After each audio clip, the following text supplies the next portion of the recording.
Jangan pernah menganggap bahwasanya orang yang hari ini pintunya rezeki itu banyak daripada kita, berarti lebih disayang dari kita oleh Allah. Enggak.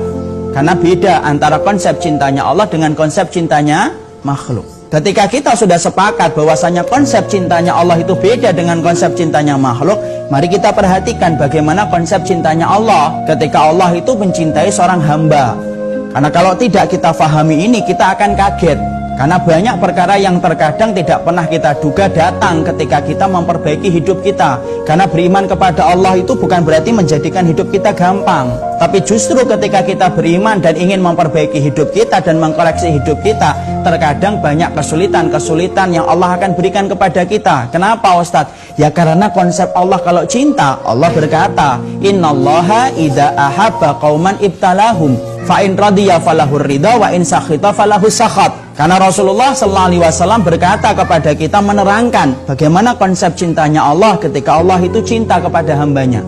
Allah itu apabila telah cinta kepada salah satu di antara makhluknya, ibtalahum, Allah itu akan mengujinya. Fa'in radiyah, kalau kemudian dia ridha dengan ujian yang Allah berikan, falahur ridha, maka Allah itu akan tambah ridha kepadanya. Wa'in sakhita, kalau kemudian dia itu murka dengan ujian yang Allah berikan, falahus sakhat, maka dia itu akan mendapati Allah lebih murka kepadanya.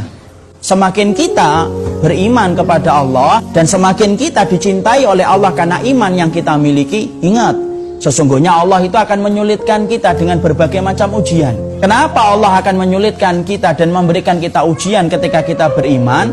Tidak apa-apa, kecuali tujuannya adalah Allah ingin tahu apakah cintanya makhluk itu betul-betul teruji ataukah hanya sekedar ucapan. Kalau kemudian orang itu hanya mengatakan kami cinta kepada Allah kemudian ditinggalkan, maka mana yang diketahui benar-benar cintanya dan mana yang palsu di dalam cintanya. Makanya Allah kemudian diterangkan oleh Rasulullah, kalau Allah sudah jatuh cinta sama kita, maka Allah akan menguji kita. Kadang kita dulu ketika belum banyak mengetahui ilmu, kadang-kadang hidup kita gampang. Kenapa? Karena menurut kita semuanya boleh. Tapi setelah kita belajar, akhirnya apa? Akhirnya banyak perkara yang dulunya boleh ketika kita masih bodoh, menjadi tidak boleh setelah kita mengkaji ilmu. Karena ternyata tidak gampang beriman kepada Allah dan tidak gampang dicintai oleh Allah. Tapi yang pasti kalau sudah dicintai oleh Allah, kelak dalam kehidupan di akhirat menjadi orang yang paling nikmat hidupnya. Karena alat Allah membayar setiap orang yang diuji itu adalah bayarannya surga.